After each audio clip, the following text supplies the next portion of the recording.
pieces na luncheon meat for only 500 pesos plus naka-free shipping po sila mga mima. Grabe, sobrang sarap neto mga mi. Grabe, sobrang mura na lang neto mga mima ko. Makaka-receive ka na ng 12 pieces na luncheon meat mga mi. Grabe, sobrang sarap neto mga mima ko dahil nga ang flavor niya is pinaghalong pork and chicken mga mi. Kapag sinabing Mr. Square luncheon meat mga mi, grabe sobrang sarap neto. Sobrang dami nang bumibili ng luncheon meat neto mga mima.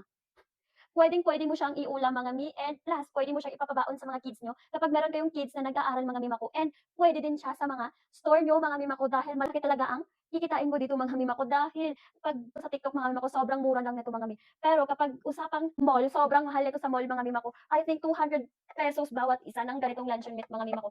Pero dito sa TikTok, ay naku, sobrang mura lang nito mga mima. Tingnan niyo naman yung sa akin, ang dami ko ng naubos mga mi. 'Di ba, sa sobrang sarap nito, inaaraw-araw ko talaga siya sa pagkain mga mima. Hindi na ako nagluluto ng ibang ulam kasi ito na talaga yung inulam ko, pati yung kapatid ng asawa ko mga ito na talaga yung inuulam niya sa school mga mima. So hindi na din siya nagluluto ng ibang ulam kasi ito na talaga. Ang sabi niya sobrang sarap, plus hindi siya maalat mga mima ko, sakto lang yung lasa niya mga hindi kagaya ng ibang luncheon meat mga mima ko na maalat siya, kailangan mo siyang lagyan ng egg. Kaya ito grabe, look, nagluto yung kapatid ng asawa ko, iniwan lang ako ng dalawa. Kinain ko na yung isa, pero isa na lang din ang natira. So mamayang tanghali is magluluto na naman ako mga mi kasi isa na lang ang natira mga mi, kulang na kulang yan sa akin dahil ayan. Hindi talaga ako natatakot na maubos yung luncheon meat namin mga mi dahil puwedeng-puwede kang mag-order ulit mga mi dahil 500 plus lang, 12 pieces na.